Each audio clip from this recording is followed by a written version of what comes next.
Petugas Polres Jember dan Inafis melakukan olah TKP di rumah seorang nenek berinisial WI, warga perumahan Istana Tidar, Jember. Korban diduga terkena peluru nyasar dan mengenai paha kiri saat sedang menggendong cucu di belakang rumahnya.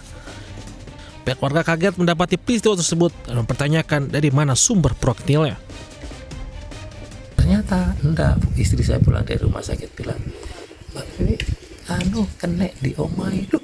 Ono opo di omai, kan semakin bingung aku, ono opo gitu loh. Korban pun langsung dibawa ke rumah sakit Jember untuk pengangkatan proyektil. Kasus ini dalam penyelidikan petugas Polres Jember dengan memintai keterangan sejumlah saksi.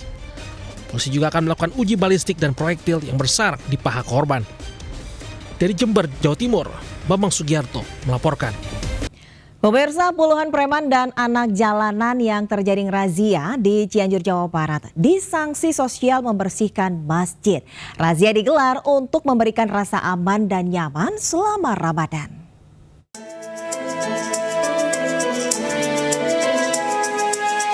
Puluhan preman, anak jalanan, hingga juru parkir liar ini bersama-sama membersihkan masjid di lingkungan Mapolres Cianjur, Jawa Barat.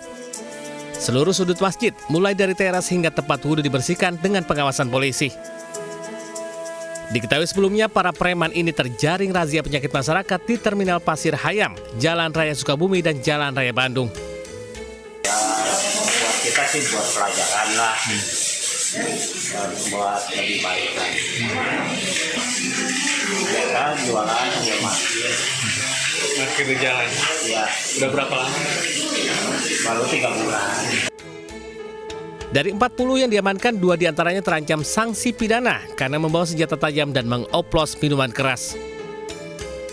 Sementara yang lainnya, karena tidak terbukti melakukan tindak pidana, diberikan pembinaan agar tidak mengganggu dan meresahkan masyarakat.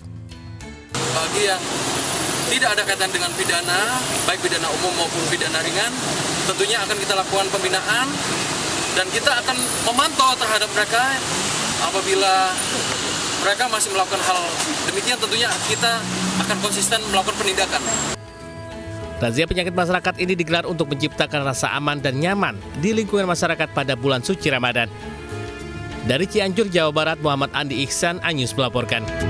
Pemirsa, pucuk rotan atau pakat menjadi makanan khas di Padang Bolak, Tapanuli Selatan. Pakat dipercaya bisa menambah nafsu makan dan menjadi makanan favorit warga Kota Medan.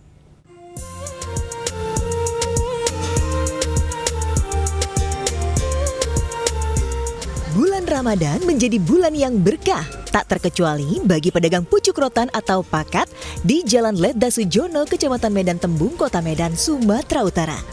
Pucuk rotan biasa diolah menjadi makanan khas Padang Bolak, Kabupaten Tapanuli Selatan, dan menjadi menu tambahan saat berbuka puasa. Bahkan saat ini, pakat atau pucuk rotan banyak diminati berbagai suku di Kota Medan karena rasanya yang unik dan dipercaya dapat menambah nafsu makan. Selain ibadah, bulan Ramadan juga menjadi bulan yang dirindukan karena banyak pedagang menjajakan makanan khas Padang Bolak seperti pucuk rotan yang dapat mengenang masa lalu saat berada di kampung halaman. Makanan tradisional, Pak, ya? Iya. Mengenang masa lalu juga kan, dulu kita ini jadi makanan daerah kan. Sementara itu menurut pedagang pakat Madan Siregar, pucuk rotan dapat menambah selera makan. Dalam sehari, Madan dapat menjual 300 batang dengan omset 2 juta sampai 3 juta rupiah. Kalau dia per harinya, kalau tanpa bulan puasa kan, kita habis lihat 300 batang. Satu hari 300 batang ya? Kini pakat tidak hanya diburu oleh suku Mandailing saja, namun juga digemari berbagai suku yang ada di Sumatera, Jawa, dan Aceh. Dari Medan, Sumatera Utara, Aminur Rashid, Anyus melaporkan.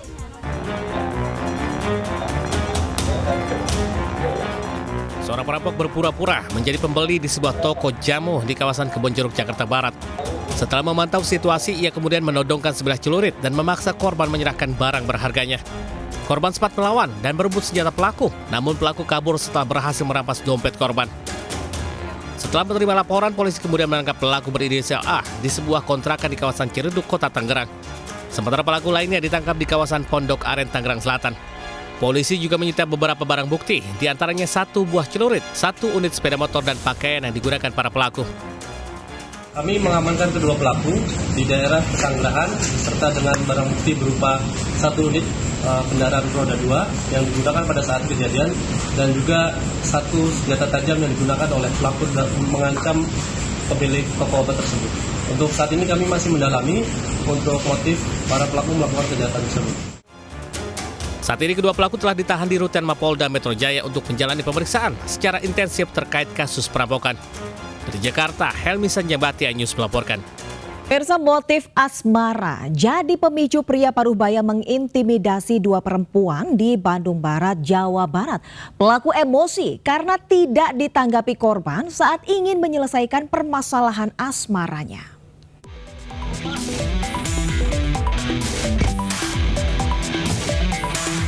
Dipicu emosi karena permasalahan asmara atau hubungan tanpa status, HS, pengusaha asal Bandung, harus mendekam di balik jeruji besi usai mengancam dan mengintimidasi wanita muda di sebuah mobil menggunakan senjata api di kawasan Kota Baru Parahyangan, Bandung Barat, Jawa Barat hingga viral. Usai mendapat laporan, polisi langsung meringkus pelaku beserta senjata api yang digunakan. Kejadian bermula saat pelaku yang mengetahui korban menumpangi kendaraan pemberian pelaku langsung memberhentikan mobil. Ia pun minta menyelesaikan permasalahan asmara mereka. Pelaku yang tak ditanggapi tersulut emosi hingga menodongkan senjata api. Pelaku ini mempunyai hubungan dengan salah satu orang yang berada di dalam mobil tersebut. Pelaku tidak terima terhadap korban karena korban tidak mau lagi menjalin hubungan di mana korban dengan pelaku memiliki hubungan tanpa status. Akibat perbuatan intimidasi disertai penggunaan senjata api, kini pelaku terancam hukuman 10 tahun penjara. Dari Bandung Barat, Jawa Barat, Yuwono Wahyu, iNews melaporkan.